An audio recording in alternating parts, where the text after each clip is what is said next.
speaker is going to be Dr. Munier NAzzal, and the topic is tips. Thank you again for inviting me to this conference and being part of the conference. After Stefan lecture, so I'm going to talk about tips for venous thrombectomy. I want to start by saying lysis is almost dead, actually. There's no indication almost for lysis now. So these are the reasons we do DVT removal, clots removal, which is improve symptoms, reduce PTS, and preserve the valves, which is also with the PTS. The problem with the PTS is difficult to define. Nobody agrees what is the incidence. And the reason because we have a mixture of problems when it comes to DVT, proximal, isolated, and femoral-popliteal. That's why the other two studies, they included femoral-popliteal veins, so the results not great. This is the treatment, we all know it. The first way to remove venous thrombectomy is the surgical. Again, this is dead. The only advantage of the surgical removal is really to add the fistula, and the fistula increases the blood flow. The reason I'm saying it is dead because it takes a longer time, a lot of complications, and you can achieve the same result by percutaneous thrombectomy in a very short period of time. So these are the treatment options: surgery versus endovascular, pharmacomechanical versus mechanical, endovascular, which device to use. So I'm going to use those tips for the percutaneous thrombectomy, not the open. The first step, you need the proper indication. Actually, at the foot of the lecture by Stefan, I'm going to tell you, if you do it for the wrong indication, you will not achieve the symptom relief and you will not achieve the PTS. And the indication from all the studies, only iliofemoral. Only iliofemoral. All others, but of course that include the inferior vena cava. All others are not really part of the treatment, although our colleagues from cardiology and interventional radiology, Samer, trying to do it. And we stop them actually in many areas. You have to have a special permission to do it with a good indication. The second thing, tip number 2, don't chase complete resolution of the clot, because most of the studies, there was no relationship between full resolution of the clot and the PTS. So achieve as much as you can, opening the blood flow, removing as much as you can do of the clots, and especially if it is an iliofemoral area, make sure there is a good flow. That's what you need to do. Tip number 3, if you are in doubt, the patient has no reason to get DVT, get a CT scan, abdomen and pelvis with a venous phase, because in many cases, even young people, we discover so many patients with lymphomas, leukemias, large lymph nodes, tumors. We published a case even of a diverticulum of the bladder causing the DVT. If in doubt, get a procedure CT scan. It helps you also to decide if the IVC is included or not.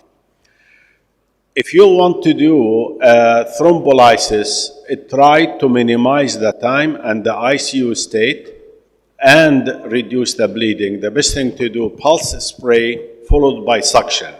And the suction, in many cases, people use angiojet, but angiojet again is being not favored because of the acute renal failure. Tip number 4, kidney protection. If you decide to do angiojet or any clot removal in a very swollen leg, you need to work on kidney protection, and that is before you go to the surgery, including hydration, sometimes giving other medications or giving bicarbonate, or after the procedure, give the patient a lot of fluids. Venous access is very important. If you are going to do lysis or a pulse spray, anytime you think you will use lysis, try to do one stick. If you do multiple sticks, you will get bleeding. If you hit the artery, you might need to abort because you cannot lyse with a hole in the artery. And you have to have the best ultrasound you have. Not all patients are easy to navigate with an ultrasound, especially the type of fat is important, and also if the patient is obese or not is very important. The depth of the ultrasound should be acceptable, and you have to find an area where there is a good flow. So you cannot go through the clot thinking the blood flow through the clot will keep the area that you open. So you need to go an area with a clot. We usually use actually the popliteal vein or distal. Typically we say go to the most distal or most proximal, the way you want to say it, that has an open blood flow. The access sheath, don't worry about the sheath in the vein. You can go up to 18, 20, nothing will happen.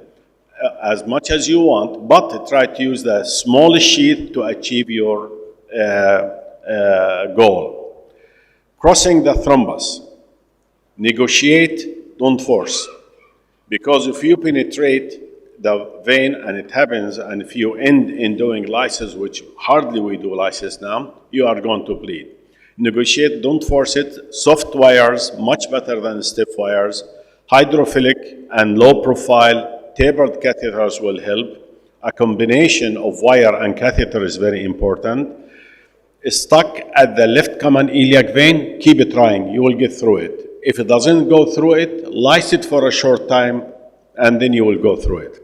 Beware of being in a collateral, that happens a lot. If stuck, lyse first, and then once you go through the vein, make sure you are in the inferior vena cava. Don't assume you are in the vena cava, because some of the collaterals are large and run parallel to the cava. If you don't want to use ultrasound, intravascular ultrasound, you will actually stent much less than indicated. So you need to use an ultrasound, intravascular ultrasound. Don't look for clots, look for stenosis with the intravascular ultrasound. Measure the vein size and measure the area and identify anything that has more than 50% stenosis. Area reduction I'm talking about, not diameter reduction. And assess the external compression. You can see external compression in many areas. Don't assume external compression by artery or anything is only on the left side. The right side can be compressed. The question, no filter or a filter, the answer is no filter. Unless there's a free-floating clot or there is an IVC extension and you are worried about embolizing. Most of the time, our indication was 1% actually filter use. We don't use filters. If you end in using a filter, it has to be a removable filter, so you remove it later. When you use a catheter or a sheath that you will use to suction, use an angled tip catheter or sheath because your goal is the wall, not the hole. We always tell the reason is the wall, not the hole. The wall, you need to remove the clot from the wall, so you have to have an angled tip catheter, and you can sometimes cross to the other side if you want to do one hole access. Stent or don't stent, you need to err on the side of stenting, not stenting. The reason for that, if you under-stent the number of stents, there is a high recurrence. If you suspect there is a stenosis more than 50%, please go ahead and stent. Most of the time there is a stenosis. And if you are not sure, balloon the area. If there's wasting, you know there's a stenosis. Then you can go ahead and stent after that. The question is which device? The answer, whatever you have and can afford, whatever you master also. Not everybody is great in everything. We did our study. We looked at different devices, including Terelis, angiojet, catheter-directed lysis at the end, patency, PTS. There was no difference between all of them. And a study that we took about 5 years. And if you follow the indication, there's hardly any difference between all of them. There are so many devices for thrombectomy. I'm just showing them to here. Some of them will protect, some of them will injure, some of them have no effect at all. But the two most used ones, in the US at least, the penumbra and the inari. The penumbra, automated suctioning under high pressure. The inari, it can be a vacuum suctioning, or it can be the stent that will remove the clot. All of them remove clots, acute and chronic and subacute, if you want to use the word subacute. But there are a few differences between them. You have to familiarize yourself with all devices. Which one is better? This is my opinion, no publication, based on the using of both. The penumbra blood loss can be transfused again. In the inari, you cannot transfuse it. It is less torqueable than the inari, and large sheath, both of them large, but in the case of the penumbra, you don't have a dilator. This is the problem. They said it will come soon, the dilator. The inside catheter cannot be good if you want to use the catheter for guiding it to different angles because of the shape. You can, but it's not as easy, and is not as good for chronic clots like the case of inari in our hands. It is very expensive. As for the other one, blood can be transfused, and the other one is actually the inari, because you suction and give the blood after filtering it. Large sheath like the other, has a dilator. Basket to capture clots is much better than suctioning in our hands, and many people, actually not even us, the other groups. It is cumbersome though. It takes a much longer time than the penumbra. The catheter is softer than the penumbra. It is efficient with the chronic clots. You can remove really good chronic clots. The other thing, you can cheat by identifying the area of stenosis. When the stent itself that you pull the catheter or the basket become narrow at certain area, you know there is a stenosis. It is very expensive, of course, and it is non-automated. That's the problem with it. So the other one is automated. Both of them will cost about $20,000 in the United States, but everything is exaggerated there. And the reimbursement is about $27,000, $28,000. It's why they are pulled from many markets. Thank you very much.